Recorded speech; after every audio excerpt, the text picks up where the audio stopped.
Bien, continuando con la clase de ventilación, hablaremos ahora de lo que es la ventilación localizada.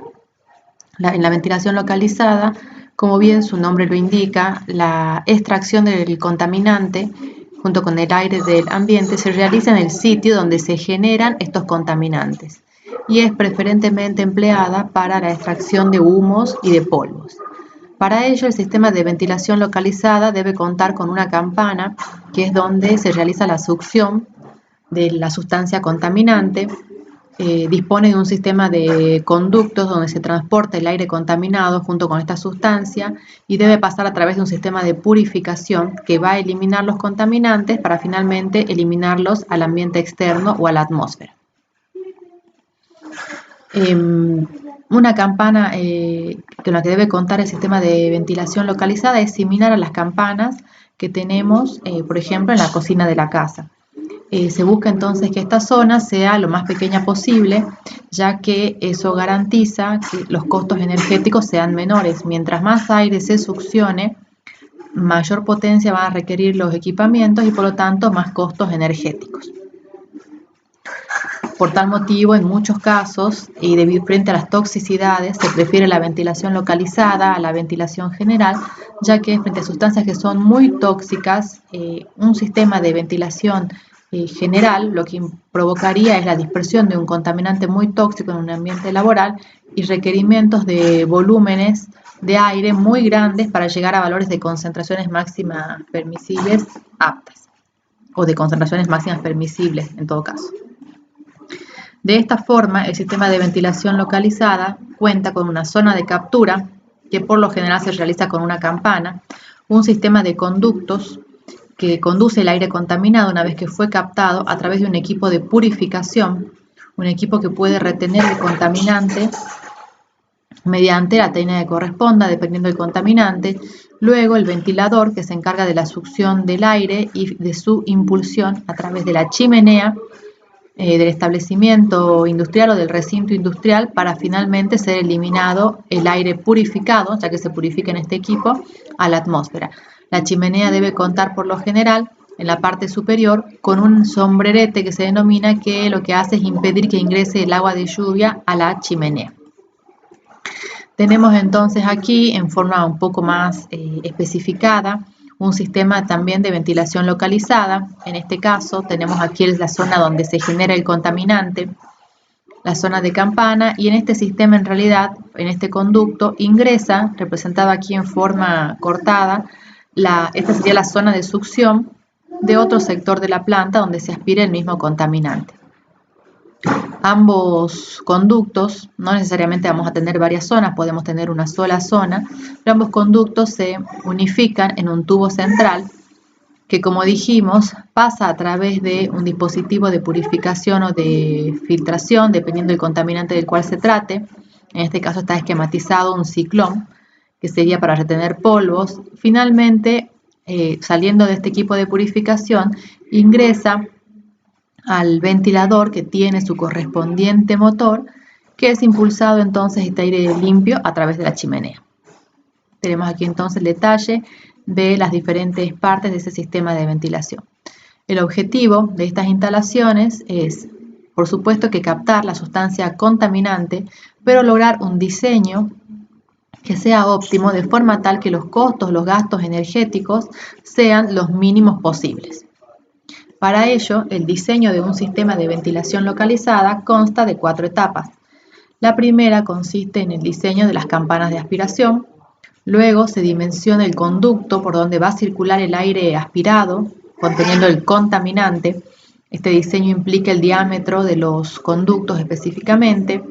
Luego, en función del contaminante, se debe seleccionar el equipo que se va a emplear para la purificación del contaminante. Y por último, se debe elegir, en función de todos estos requerimientos de circulación de aire contaminado y de las potencias requeridas, se debe seleccionar el ventilador que permita entonces que el contaminante sea succionado, que circule por la tubería y que sea finalmente eliminado a la atmósfera. En un diseño en general de las campanas de un sistema de ventilación localizada, si esta es la zona donde se genera el contaminante, es importante tener en cuenta que la succión debe ser tal que se aspire preferentemente o únicamente el aire contaminado, evitando el ingreso de lo que se denominan corrientes secundarias o parásitas, que serían corrientes que contienen en realidad aire limpio. Esta sería una representación de un tubo de aspiración recto, fíjense, sin en realidad poseer una campana. Aquí estaría como inclinada la imagen. Tenemos aquí la zona de generación del contaminante y entonces el sistema a través del ventilador succiona el aire, pero al ser, acá tenemos un corte, fíjense que en esta representación es solamente un tubo, el sistema de captación. Esto que tenemos acá es el corte en este sentido, como si lo miraríamos aquí del lado de la izquierda. Tenemos entonces que si bien se aspira el contaminante, también se aspira gran parte de aire limpio o no contaminado. Esto no es deseable, ya que implica la aspiración de aire limpio, mayores requerimientos de potencia de un ventilador y por lo tanto mayores costos energéticos y mayores costos de inversión del equipo. En este caso, y para evitar esta aspiración de lo que se denominan corrientes parásitas, se suele colocar una brida en este tubo de aspiración, cuya vista desde el lado izquierdo se ve de esta forma como la tenemos aquí representada. El tubo concéntrico es el tubo que aspira el contaminante y esto que se ve más hacia afuera estaría representando la brida. La brida entonces, aquí vemos el corte evita que se aspiren estas corrientes parásitas. Entonces los volúmenes los caudales de aire son menores y por lo tanto los requerimientos de un ventilador menores y por lo tanto los costos energéticos son menores. Lo ideal, como habíamos mencionado en un principio, es tener una campana para la captación y evitar justamente toda la aspiración de corrientes que sean parásitas o de aire limpio. Para ello, el diseño de las campanas tiene toda una técnica. Nosotros a los efectos y es toda una especialidad, podríamos decir, el sistema de diseño de ventilaciones localizadas. Nosotros no vamos a profundizar tanto, sí nos interesa conocer los pasos en sí o qué aspectos se debe tener en cuenta en este tipo de instalaciones. Para ello, entonces, podemos conocer que hay campanas, por ejemplo, cónicas, como habrán visto en alguna de las cocinas, campanas cuadradas o campanas rectangulares.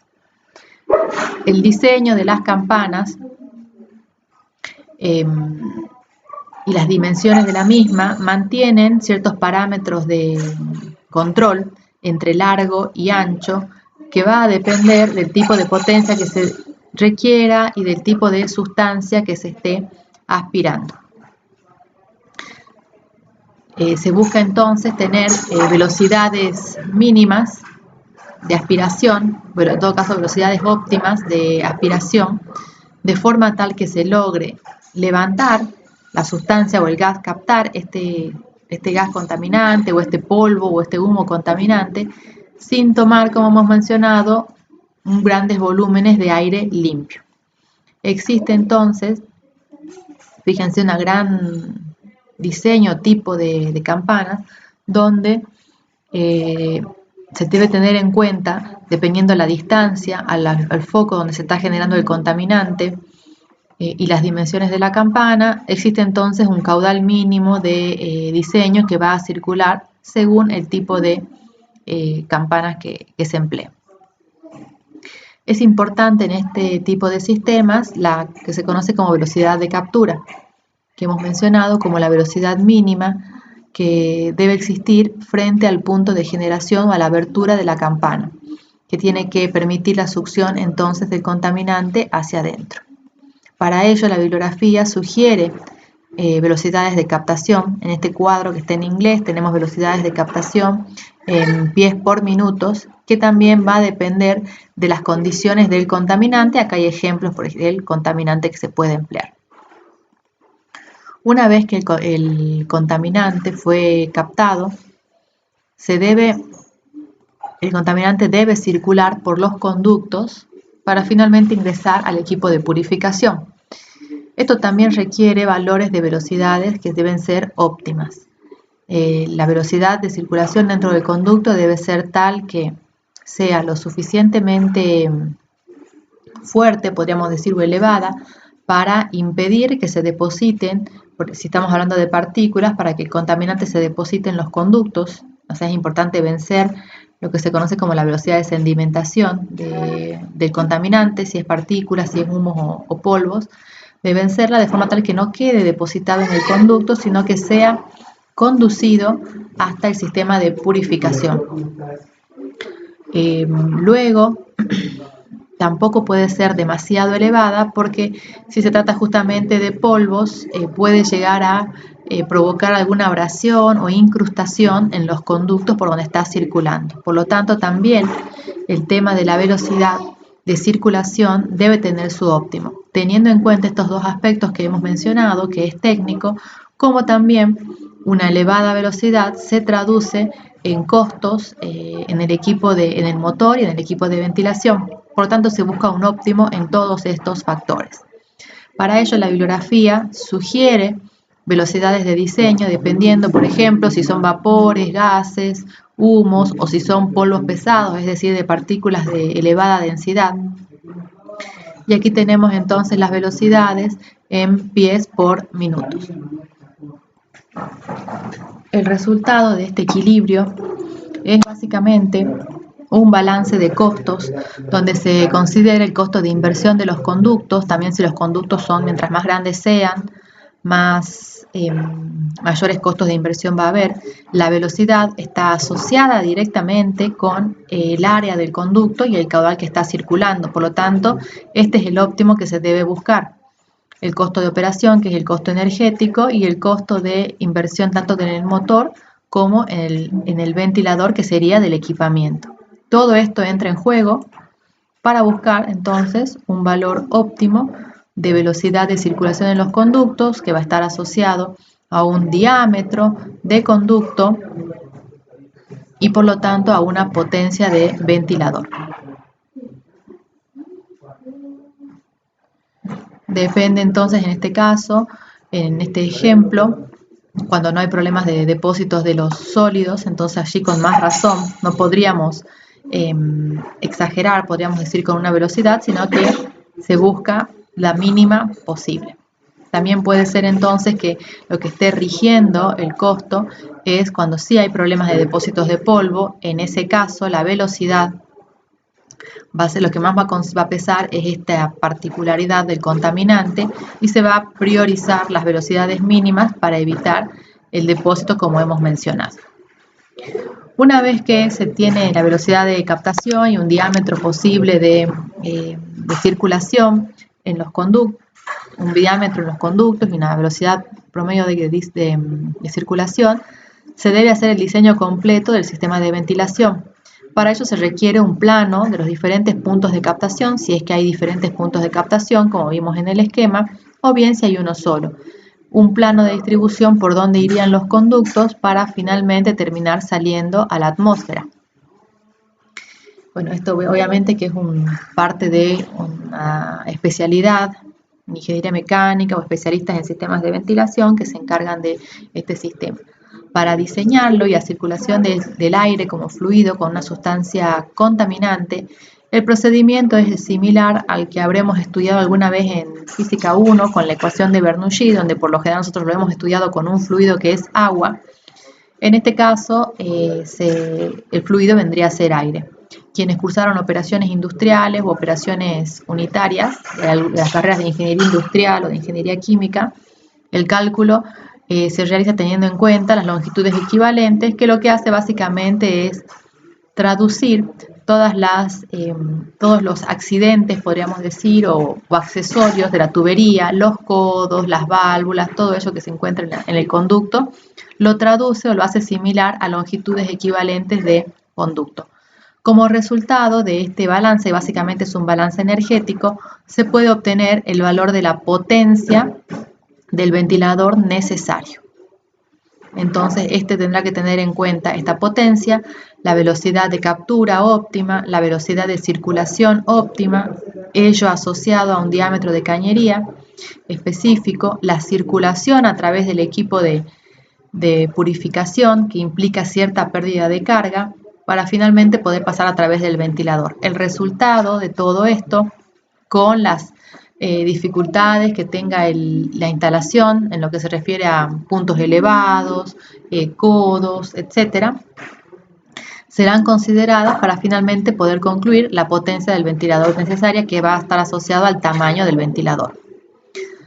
Finalmente también ese aire que fue captado, que circuló por las cañerías, atravesó el sistema de purificación, debe ser eliminado a la atmósfera como aire limpio, ya que pasó el sistema de purificación.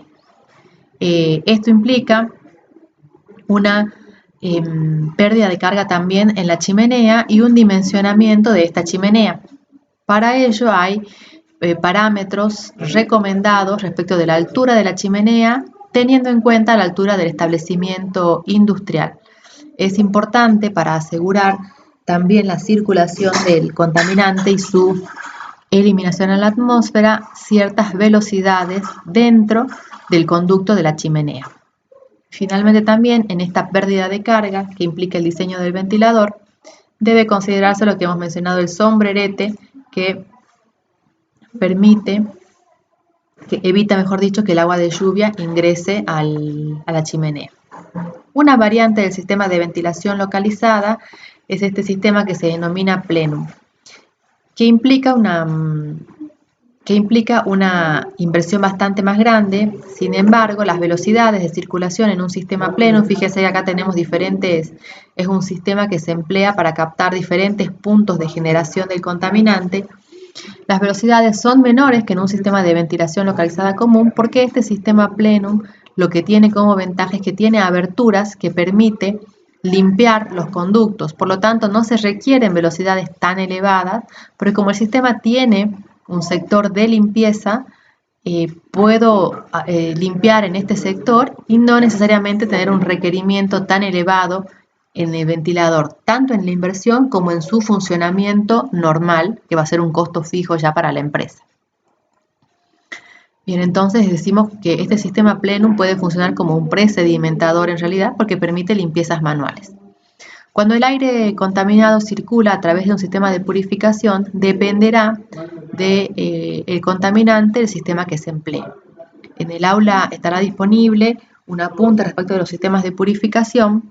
Como dijimos que el sistema de ventilación localizada preferentemente se lo emplea para humos y para polvos, los equipos que estamos indicando, por ejemplo, son una cámara de sedimentación, que lo que hace es permitir el ingreso de las partículas contaminantes, ya sea de los humos o de los polvos, que ingresan a una gran cámara donde su velocidad de circulación va disminuyendo y terminan siendo entonces depositadas dentro de esta cámara. Parecido al mismo principio sería un ciclón en el cual el gas ingresa, choca con las paredes del ciclón, pierde velocidad, entonces va cayendo para finalmente poder ser recolectado en la parte inferior del ciclón, y en la parte superior puede salir el aire limpio. Todos estos dos sistemas que hemos mencionado son para partículas. También puede ser un filtro de mangas, que también lo que hace es ingresar el aire contaminado. El filtro de mangas funciona como un colador, podríamos decir. Las mangas son de tela, de materiales específicos, y se debe impulsar el aire contaminado a través de estas mangas, que en su interior retienen las partículas y permiten la salida del aire limpio. El aire limpio entonces es el que va a ingresar al ventilador. Por lo general se emplean ventiladores centrífugos. El ventilador entonces debe aspirar este aire limpio y eliminarlo finalmente a la atmósfera. Para ello es el resultado de analizar un conjunto de pérdidas de carga que se denomina, que nacen desde el lugar de captura del contaminante hasta que se llega al ventilador y se tiene en cuenta la chimenea. Esto básicamente es un esquema en el cual tenemos representadas con la letra H las pérdidas de carga, o sea, la altura que se denomina que debe entregar el ventilador, ya que muchas veces los valores de presión, como indicamos aquí, los tenemos en milímetros de agua, por eso se habla de altura, pero podemos medirlo en las unidades de presión que conocemos normalmente. Cuando se conoce la altura del ventilador, en todo caso, sus requerimientos de potencia, se puede ingresar a un catálogo de ventiladores donde se selecciona el tamaño óptimo y se encuentran allí también asociadas los valores de potencia del ventilador, teniendo en cuenta justamente estos requerimientos y los requerimientos de caudal. En realidad se ingresa con pérdida de carga y caudal y podemos obtener la potencia del ventilador y su eficiencia. Como hemos mencionado, los valores de los caudales del ventilador tienen ciertos criterios o ciertos coeficientes de seguridad que deben ser tenidos en cuenta a la hora del diseño. En el sistema de ventilación localizada, entonces, requiere todo este procedimiento que no vamos a detallar nosotros en clase, simplemente nos interesa conocer los diferentes aspectos técnicos o los aspectos que deben tenerse en cuenta en el diseño. Sí vamos a estimar caudales cuando se trate de sistemas de ventilación general en base a la ecuación que hemos indicado.